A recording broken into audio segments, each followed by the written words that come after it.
Alright, we're going to be taking a look at Metaphor ReFantazio, which is, as this says, a new title from the creators of Persona 3, Persona 4, and Persona 5. So this is the same developer. They decide, well, I think they actually split off. They split into, what was it, Studio Zero or something? I can't remember exactly what it was, but it is from a lot of the same people. So a lot of people are calling it, fantasy Persona.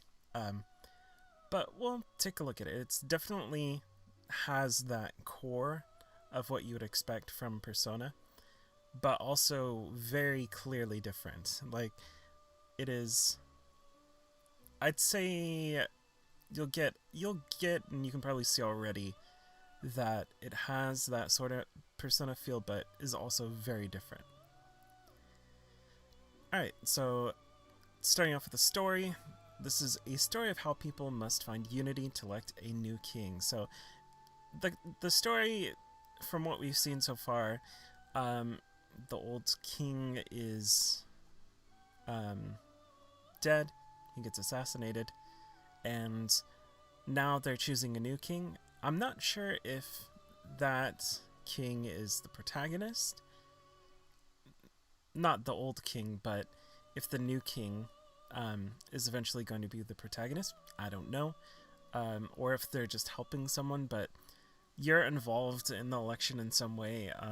I think it seems like you're one of the people that are trying to find a way to get elected to fill in that spot.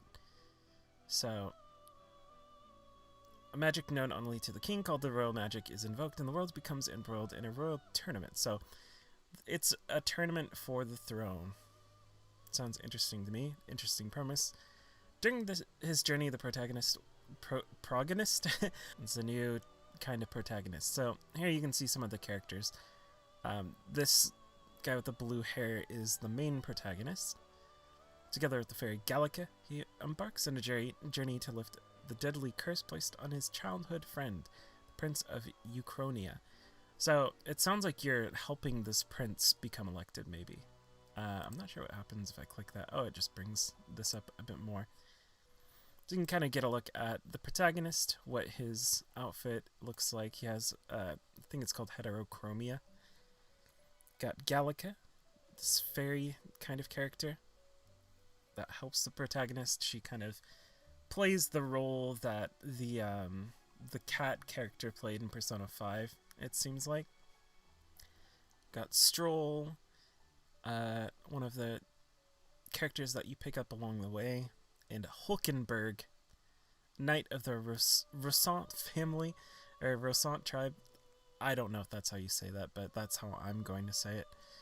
A former member of the royal family's King's Guard, who served by the prince's side. So, I guess you're heavily embroiled in the getting the prince elected with these characters. There's also Heizme, former knight of the Yif tribe. Very different character. Not as humanoid. It seems almost like a bat kind of character, which is pretty cool. Always like to see different and unique characters.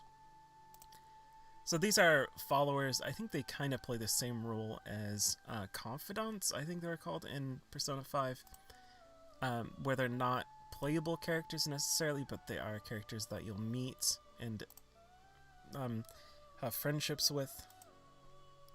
I don't know what the bonding is necessarily, what level that will be, but that you can get like an idea of what that looks like. I think it's tied into the game quite a bit, so I think that's something you'll have to think about.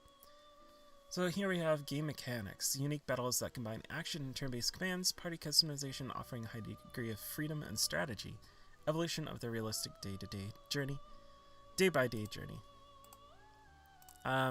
So here you can kind of see what mechanics are in the game, what the battles are looking like. There's almost like a mech sort of thing that happens, and I'll pull up one of the trailers later so we can kind of get a better idea of, can zoom in on some of this, but this gives you a little bit of an idea of what the game's going to be like. So here we have the staff. These are people that worked on Persona 3 through 5. That's when Persona really became huge.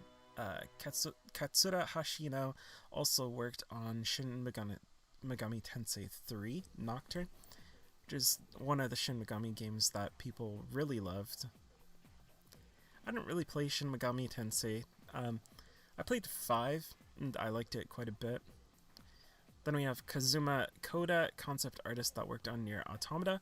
That is something that people will probably be excited about because the art in Nier Automata was crazy. It's actually really cool. And then we have the mechanical designer, Ikuto Yamashita, and he worked on Neon Genesis Evangelion. I don't know what this means. So, mechanical designer, does that mean like the game mechanics? Does that mean working on like the bigger robots that we saw before, the mechs? I don't know. If they worked on Neon Genesis Evangelion, it makes sense that this would be like someone that's working on the more mechanical aspects of the art, because Neon Genesis Evangelion had that, but it could actually be game mechanics. I don't really know how it makes sense for someone that worked on an anime would also work on game mechanics, but who knows, maybe they did. I don't know a lot about that person, so they might have worked on other games. Alright, art and sound. So here we have it talking about the game sounds. I assume this is a music, so I'm gonna pull it up real quick. I'll be quiet for a short period of time while it plays.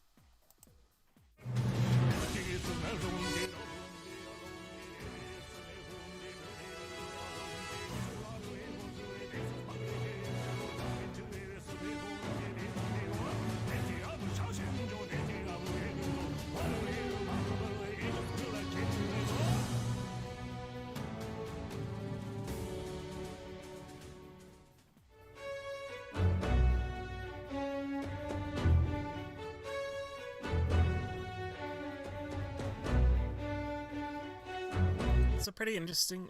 Persona games are known for their music, so I assume that they have some of the people that worked on the music. Let me say, composer, yeah, Shoji Meguro.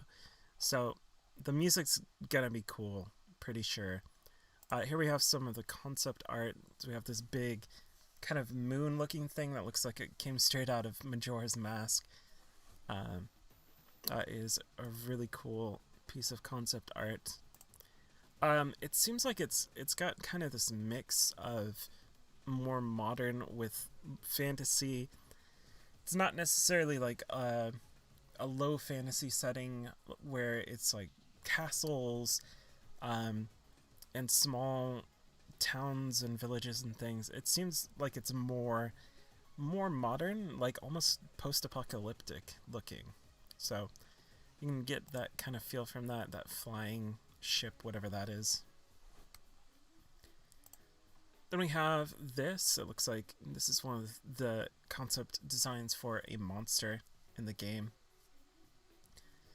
So maybe there's a sequence there, and you can kind of see a castle over here on the right. So it kind of blends that fantasy setting with more modern looking stuff.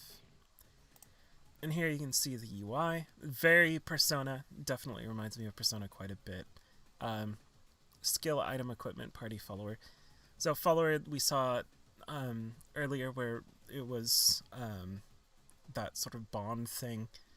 So that'll probably be under there. Then there's a calendar.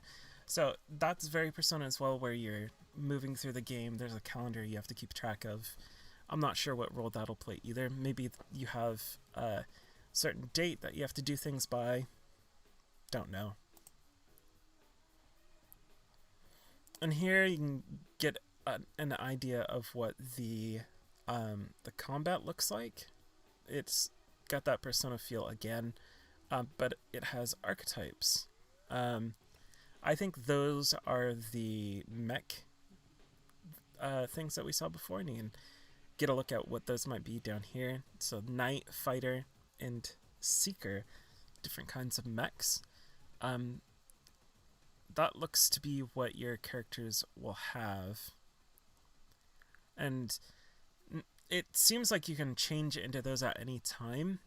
I don't know if there's a limit to that, but it seems like a cool system.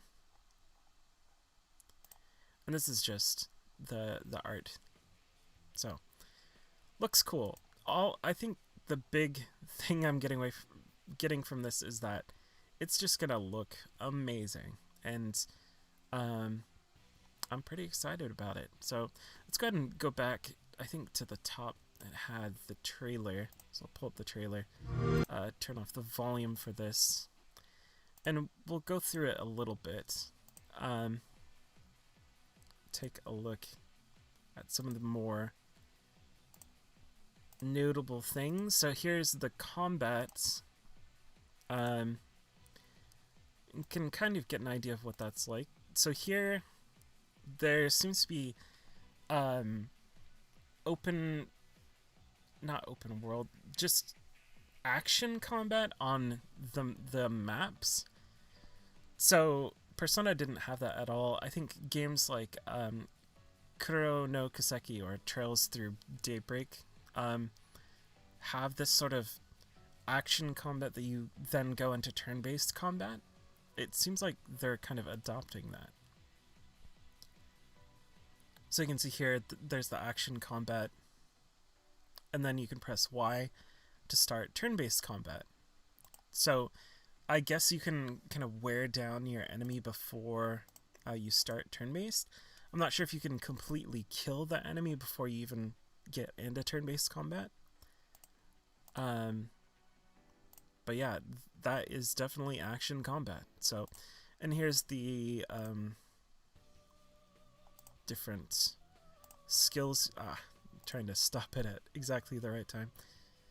So you have melee, wield arms, skill, call power, pass, guard, item. No archetype at this time, so I'm guessing you haven't got the archetype yet. But you can also use skills. Homo Oppo, so there's like this kind of egg character. The monsters in the game that I've seen so far have been really cool looking. They're really doubling down on that fantasy style, and from the people who made Persona, you know they have cool monster designs. So that is that. I'm not sure if, like, what this is. I'm guessing that's going to be like an end game situation where this huge moon-looking thing staring down at the city. Here we have some of the characters, maybe some of the other contestants that are looking to become king.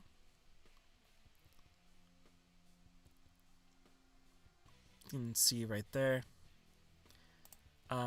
This right here is the transportation system that's going to be in the game. So, I think it showed it on the website where there was like a map, and it might be in the trailer too. There's a map where you choose different locations, and then you move to them using this. And it seems like there's an actual, it brings you down to where you're seeing yourself travel, and then you can like do things or events happen while you're traveling on top of this. So we'll see how that works.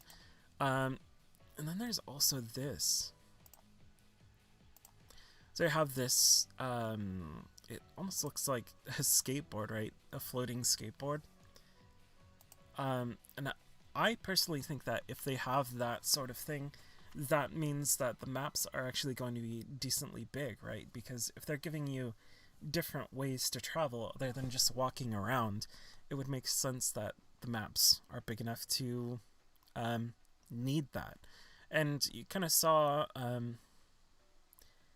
earlier on where this section was. This map actually looks pretty big, which is definitely something that was not in the original Personas. In Persona 3 through 5, there were no big maps. So I'm curious, like, how big these maps are going to be. Like, obviously there isn't open world necessarily, but there's going to be these big areas that you go to on the map. And it also brings up the question, why are you going to these big areas? Like, what is in those areas?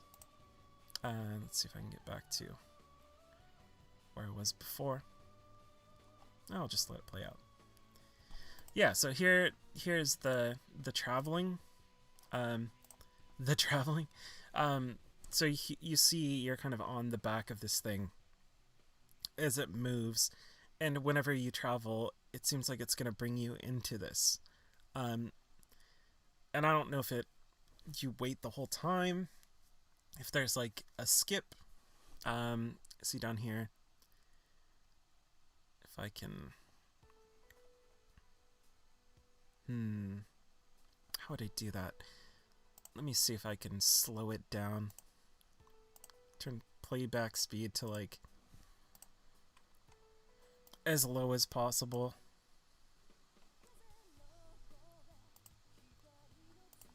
So pay attention to the bottom bar. You have wow, it goes by so fast. I can't really pause it too well without showing the seeking bar, but it shows popularity ranking, royal virtues, the map, travelers' voices. So I don't know what travelers' voices would be. That could be maybe you talk to your party, something like that, like the old system in Dragon Quest where you have party chat. But then you could just walk around and talk to them on this. So I don't know. Not really sure what that is. Popularity ranking, that probably has to do with the whole system of becoming the king, right? Where you're getting your popularity up, and by the end, since there's a calendar, you probably need to be a certain popularity ranking to get to the end. I don't know if there's like a failure state in that case, or what that might look like, but alright, let's go ahead and keep going. So what was that? We have different foods, so there's a cooking system of some sort, probably like a crafting thing going on. And what those are, that's another question that I have. So if I slow this down, you can see that when you're talking to these people, you're getting something from them. And if you remember, for people that played the old Persona games, you would get skill points when you had conversations with people sometimes. And it seems like that is a continuation of that sort of system. But obviously it's going to have its own unique system here. So here's the map that I was talking about before. Fine, I don't know what that means. It looks like there's a weather. I don't know why weather matters, but weather seems to matter for some reason. So that's another thing to think about. This is how you're traveling around. You're traveling on the back of your beastie, whatever that thing is, to these different map locations. Oh, it actually said... wait for the path to Brilhaven to open. So maybe different parts of the map will only open on certain days. I could see that being a thing. That's actually pretty cool. So here's different location, Colorodeo Cliff. Those are some of the characters over there too. I don't know if they announced all of these characters. So we have these three, Stroll, and then I don't remember her name, this little bat dude, but then we also have this character here, and these two characters here. So those might be playable characters, I'm not sure, but those haven't been shown yet. So you might be getting more characters. Then we have action sequences. Some of the monster designs are just crazy. And that is another thing that I was seeing. So whenever you'd create a new bond in Persona, sometimes this sequence would play where you would, you unlocked the Jester or whatever it might be. And that was pretty significant. So it looks like there's something like that here.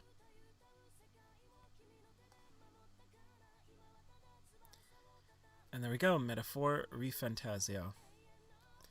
It is going to be coming pretty not long way away, but a ways away. Fall 2024. I'm super excited about it. It's something I've always loved Persona, and getting something different from that same team is going to be crazy.